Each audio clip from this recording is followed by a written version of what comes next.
Salam pemirsa, berjumpa lagi bersama saya dalam pembahasan buku Agama yang Bersinar. Buku ini dituliskan oleh Nyonya Ellen G. White. Buku ini menyuguhkan kepada kita suatu cara yang lebih baik, menyingkapkan kepada kita suatu kehidupan yang lebih sederhana dan lebih manis. Semua pembaca akan penuh dengan kegembiraan dan kesukaan. Bersinar menyinarkan kasih-Nya dimanapun kita berada. Inilah suatu ajakan yang mulia yang Yesus berikan untuk masing-masing kita. Kita boleh membuka akan pintu hati kita sehingga Dia dapat berkarya di dalam kehidupan kita hari demi hari, selalu menunjukkan akan karakter Kristus dan juga bisa menjadi pembawa-pembawa damai itu dimanapun kita berada. Walaupun akan banyak tantangan yang akan kita hadapi, tetapi dalam semuanya itu akan melatih iman kita untuk hari demi hari lebih murni lagi, supaya kita dapat mengenal akan kasih Kristus dalam kehidupan kita dan kita pun dapat membagikan dimanapun kita berada. Pada saat ini kembali lagi saya mengundang akan seluruh anggota keluarga dan saudara-saudara semua. Kita dapat berkumpul bersama-sama, kita akan mempelajari nasihat firman Tuhan pada saat ini, dan biarlah rencana-rencana indah Tuhan itu akan menjadi bagian masing-masing kita. Kita akan masuk ke dalam judulnya, Membuat Malu Orang Jahat. Ayatnya terdapat dalam Yesaya 65 ayat 13. Sebab itu beginilah firman Tuhan, sesungguhnya hamba-hambaku akan makan, tetapi kamu akan menderita kelaparan. Sesungguhnya hamba-hambaku akan minum, tetapi kamu akan menderita kehausan. Sesungguhnya hamba-hambaku akan bersukacita, tetapi kamu akan mendapat malu. Sementara kepada orang jahat kedatangan Tuhan itu membawa malapetaka dan kehancuran, tetapi bagi orang benar kedatangan Tuhan itu adalah sukacita dan pengharapan. Ini ditulis di dalam Alfa dan Omega jilid 8 halaman 355. Ya, jadi bagi orang jahat kedatangan Tuhan itu membawa malapetaka dan kehancuran, tetapi bagi orang benar kedatangan Tuhan itu adalah sukacita dan pengharapan. Ya, jadi manakah yang kita pilih sekarang ini? Kita harus memutuskan pilihan-pilihan kita mulai dari sekarang, sehingga kita pun boleh menjadi orang benar di hadapan Tuhan. Ya, walaupun kita banyak kekurangan, kelemahan, tapi Tuhan melihat hati kita. Apakah kita mau berusaha hari demi hari untuk selalu datang kepada Kristus. Pada tengah malamlah Tuhan menyatakan kuasanya untuk kelepasan umatnya. Matahari tampak bercahaya dalam keperkasaannya. Tanda-tanda dan mujizat-mujizat menyusul silih berganti dengan cepat. Orang-orang fasik melihat pemandangan itu dengan ketakutan dan keheranan. Sementara orang-orang benar memandang kesukaan besar itu sebagai tanda kelepasan mereka. Ya. Jadi disinilah bagaimana Tuhan kita kembali lagi mengingatkan kita, ya, bahwa tanda-tanda dan mujizat-mujizat menyusul silih berganti dengan cepat. Ya, kita sudah melihat begitu banyak tanda-tanda yang kita hadapi di dalam dunia ini. Ya, kita sudah mendengar, kita sudah melihat, atau kita sudah merasakan secara pribadi. Baiklah kita menyadari bahwa inilah waktunya, inilah saatnya untuk datang kepada Kristus, menyerahkan kehidupan kita sepenuhnya. Ya, karena kita tidak tahu apa yang akan terjadi ke depannya, hanya Tuhanlah. Ya, jadi ini sebuah rahasia atau sebuah misteri.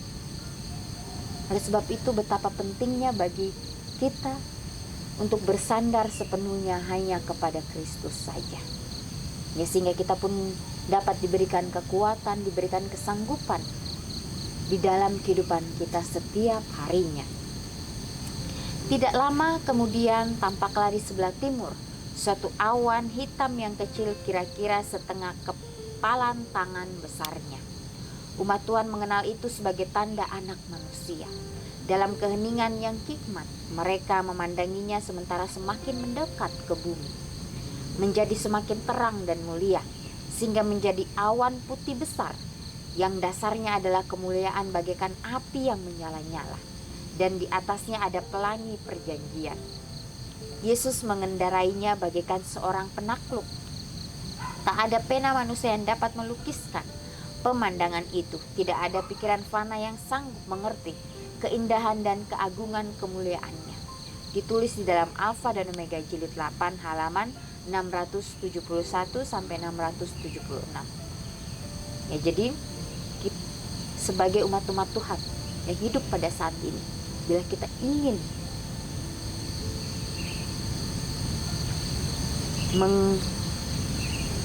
mendapatkan keselamatan itu, biarlah kita mau melatih kehidupan kita mulai dari sekarang.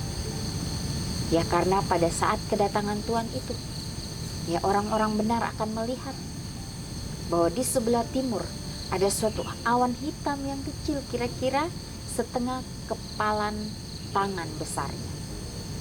Dan umat Tuhan mengenal itu sebagai tanda anak manusia.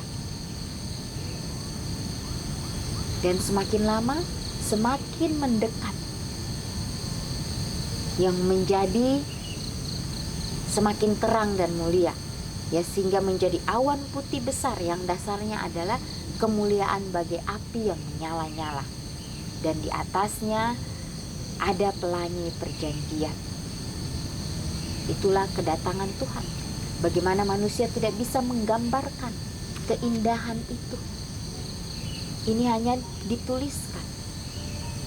Ya, bagaimana Nyonya White, dia mendapatkan suatu penglihatan di dalam kehidupannya, sehingga dia menuliskan bagi kita umat-umatnya. Dia memberikan terus amaran demi amaran, ya, sehingga kita boleh mengerti, sehingga kita boleh mempelajari itu di dalam kehidupan kita.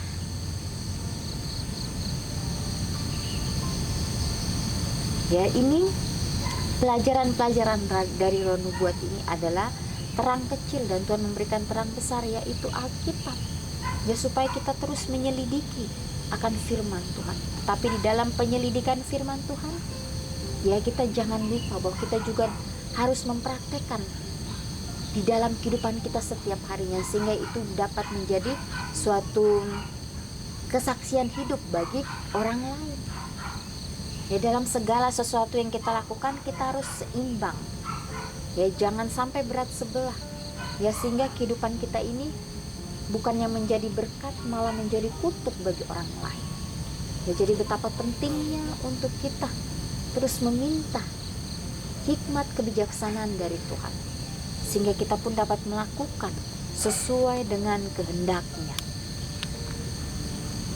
Di sini juga dikatakan Yesus mengendarainya bagaikan seorang penakluk. Ya, tak ada pena manusia yang dapat melukiskan pemandangan itu.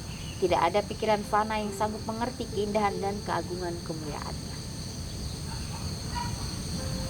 Ya, jadi inilah, ya, bagaimana kita tidak dapat melukiskan pemandangan itu, yang kita hanya bisa lakukan mulai saat ini. Biarlah kita mau datang kepada Tuhan, menyerahkan kehidupan kita, sehingga bila saatnya itu tiba, maka kita pun sudah siap menghadapi. Ya, kalau Tuhan mengizinkan kita untuk beristirahat di dalam Tuhan, biarlah itu kita lakukan dalam kehidupan kita. Dan pada saat Dia datang, maka kita akan bangkit dan kita akan menyambut kedatangan Tuhan.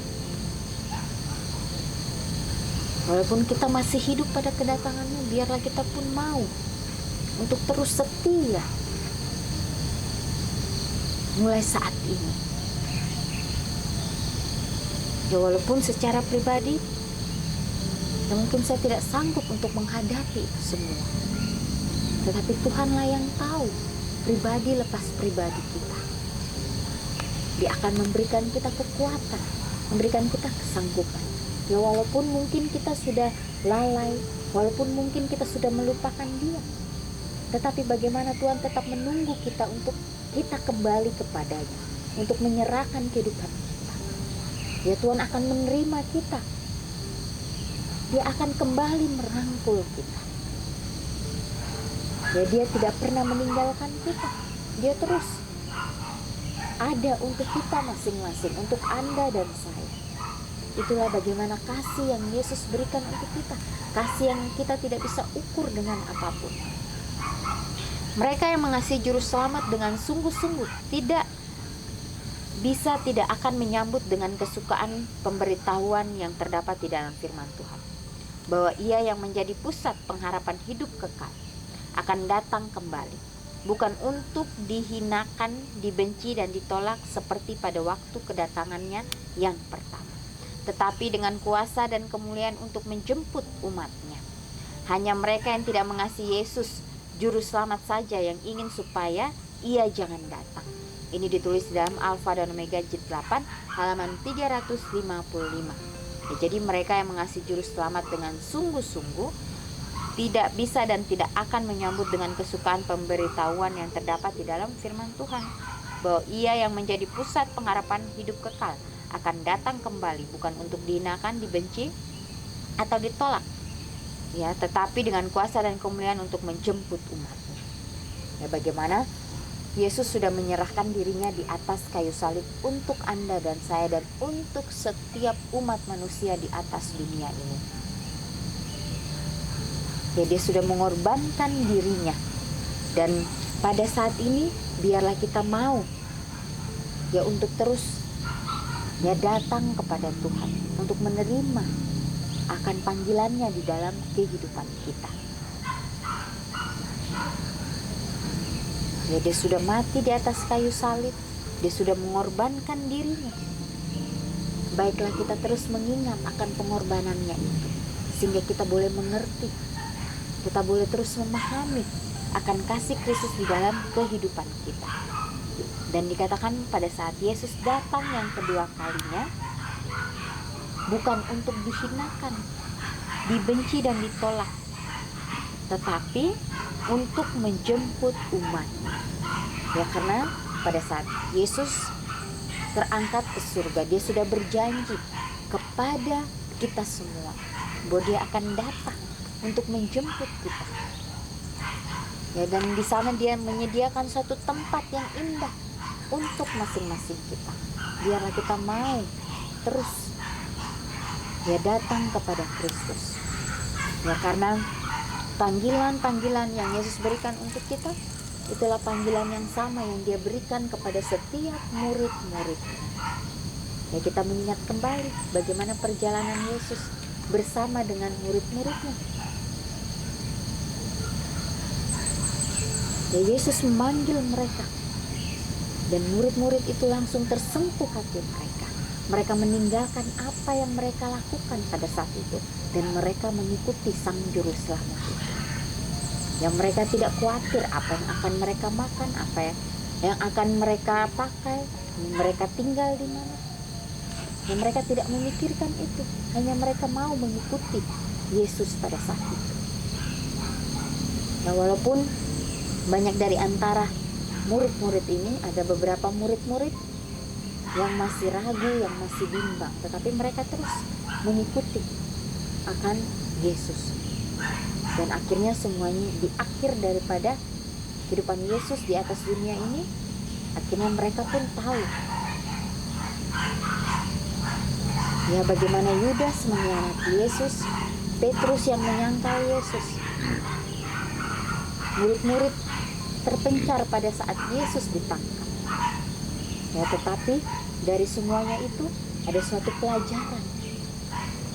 Pada saat Yesus sudah mengorbankan dirinya dan dia sudah mati di atas kayu salib, ya bagaimana murid-murid yang masih ada itu mereka kembali berkumpul, sehingga pada saat kebangkitan Yesus mereka diberikan kembali pengertian dan pemahaman. Disitulah baru mereka mengerti bahwa untuk inilah Yesus datang ke dunia, dan mereka dipersatukan kembali, menerima akan kuasa Roh Kudus itu, dan mereka pun dapat menyampaikan akan kabar keselamatan itu kepada setiap orang. Ya, walaupun mereka juga mendapatkan aniaya, tetapi mereka tahu inilah yang harus mereka hadapi. Ya, di dalam kesengsaraan yang mereka hadapi, murid-murid ini merasakan kedamaian. Mereka merasakan sukacita karena mereka tahu mereka lakukan ini untuk Tuhan. Ya, jadi mereka harus menerima konsekuensinya, mereka harus ambil itu dalam kehidupan mereka. Tetapi di sini mereka tidak dapat beli. Ini harus mereka rasakan pengalaman ini sendiri. Disitulah mereka baru merasakan bagaimana perjalanan yang Yesus hadapi di atas dunia. Karena mereka tahu upah mereka bukan di dunia ini, tetapi upah mereka itu kekal di kerajaan surga. Jadi suatu pelajaran yang sungguh indah pada saat ini. Baiklah kita dapat memilih untuk menjadi orang benar. Ya, walaupun banyak di dunia ini orang-orang jahat, tetapi mereka mempunyai hati nurani. Kita tidak tahu bahwa di akhir nanti mungkin mereka tersentuh dan mereka bertobat. Ya, jadi betapa pentingnya untuk kita saling mendoakan satu dengan yang lain. Ya, jangan kita hanya mungkin menghakimi. Ya, baiklah kita mau ngoreksi akan diri kita, pribadi lepas pribadi. Apakah saya sudah melakukan yang terbaik untuk Tuhan? Ya, sehingga pada saat dia datang yang kedua kali, kita pun dapat ditemukan setia. Dan disitulah Tuhan akan mengatakan, sabarlah hambaku yang setia, masuklah ke dalam kebahagiaan Tuhan. Inilah yang ingin kita dengarkan di akhir daripada kehidupan kita. Ya, baiklah kita mengambil keputusan kita hari ini, di mana kita berdiri, di mana kita mau melangkahkan akan kaki kita untuk terus datang kepada Kristus, untuk terus menyambut akan setiap panggilannya di dalam kehidupan kita. Ya Tuhan, ya tentunya dia tidak mau melihat kita binasa sebagai manusia yang diciptakan sesuai dengan gambar dan rupanya. Dia ingin melihat kita untuk semuanya ini selamat. Ya, karena kita hidup di akhir daripada dunia. Ya, si jahat juga dia bekerja keras untuk menjatuhkan setiap umat manusia. Ya, dia tidak pernah lengah, dia terus memantau, dia terus memikirkan apa lagi yang harus dia lakukan. Ya, karena dia ingin mempunyai banyak pengikut supaya kita dapat dibinasakan untuk selama-lamanya. Tapi dengan kuasa Tuhan saja kita dapat membuang jauh-jauh hal buruk itu dalam kehidupan kita. Biarlah kita mau menerima Kristus di dalam kehidupan kita sepenuhnya. Ya, walaupun dunia menawarkan hal-hal yang membuat kehidupan kita mungkin ke depannya lebih baik, tapi kita harus tahu bahwa kita hidup di dunia. Kita hidup ini hanya sementara. Dunia atau si jahat itu hanya memberikan kesenangan itu sementara saja, tetapi Tuhan memberikan kita kehidupan yang kekal sampai selama-lamanya. Ya, jadi jangan pernah ragu, jangan pernah khawatir, dan jangan pernah bimbang, karena kita berada di posisi yang benar. Ya, walaupun seakan-akan ya kita tidak menemukan jalan yang pasti, ya tapi biarlah kita terus mau melangkahkan kaki kita, dan di ujung jalan sana kita akan menyadari betapa luar biasanya Tuhan memimpin kita, membimbing kita. Inilah menjadi suatu pelajaran bagi masing-masing kita. Jadi katakan, tanda-tanda dan mujizat-mujizat menyusul silih berganti dengan cepat. Orang-orang fasik melihat pemandangan itu dengan ketakutan dan keheranan, sementara orang-orang benar memandang kesukaan besar itu sebagai tanda kelepasan mereka.